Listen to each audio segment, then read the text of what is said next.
pajisja e mësimdhënësve me laptop, pajisja e shkollave dhe klaseve me tabela smart, me televizore, psikolog dhe logoped në shkolla, për shembull në shkolla ku janë më shumë se sa 700 nxënës, atëherë një psikolog ka qenë për një shkollë dhe ai është dashur që të jetë vazhdimisht në 2-3 shkolla. Krijimin e klubeve të reja të boksit, judës, forcimin e këtyre ose subvencionimin e klubeve aktuale, pasi që Lipjani është quhet edhe për klubet që janë në Super League, krijimin e fondeve për talente të reja shkencore dhe sportive, ndërtimin e shkollave të reja në zona ku rritja e popullsisë në një farë forme është më e madhe, do të ndërtimin e kabineteve dhe laboratoreve për biologji, kimik, fizik, matematik dhe IT. Në programin e shëndetësisë kemi parapatur që çdo qytetar me mjek të përgjithshëm familjar pranë vend banimeve, modernizim të QKMF-ve me pajisje bazike diagnostifike, ristrukturim të AMF-ve në shërbime bazike shëndetësore, shërbim me emergjent 24 orë në lokalitetet e mëdha në ato ku mungojnë, sepse Lipjani ka disa fshatra që janë bukur shumë të populluara.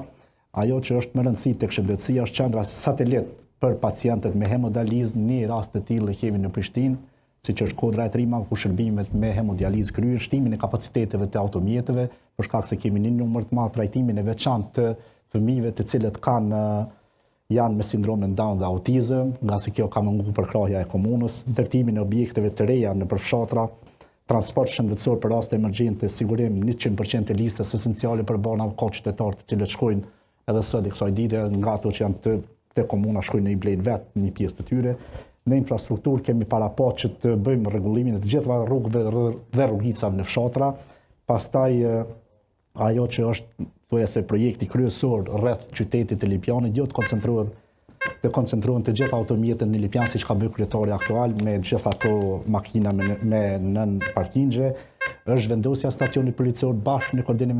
me ministrinë që do ta ketë një vend të veçantë. Faleminderit shumë në bujqësi do t'i subvencionojnë fermerët të cilët janë prodhues të qumshtit, fjola bie nga 4 cent sa i ka subvencionuar. Faleminderit shumë, më pastaj do t'i kthehemi aty në çështje që mos t'ia bëjmë pa drejt të tjerëve. Zoti Budakova, 3 minutë juaj. Faleminderit, përshëndetje qytetarëve të Lipjanit. Platforma programore e qeverisës lokale për 4 vite të ardhshme gjithmonë duke bazuar në kërkesat, nevojat, problemet, hallat e qytetarëve, të cilët kemi biseduar me ta lagje me lagje, fshat me fshat, duke i marrë edhe instruksionet e tyre. Kemi punuar me një grup ekspertëve të fushave të caktuara, të cilët kanë dhënë kontributin e tyre që të përpilojmë një program, gjithmonë duke bazuar në mundësinë buxhetore të cilat i kemi si vetë qeverisje lokale, dhe kemi arrit programin të cilët do ta shpërlosëm këtyre ditëve. E dim se qeverisja lokale është porta parë ku qytetari prek pushtetin edhe demokracinë e tij. Këtë demokraci do ta shndrojmë në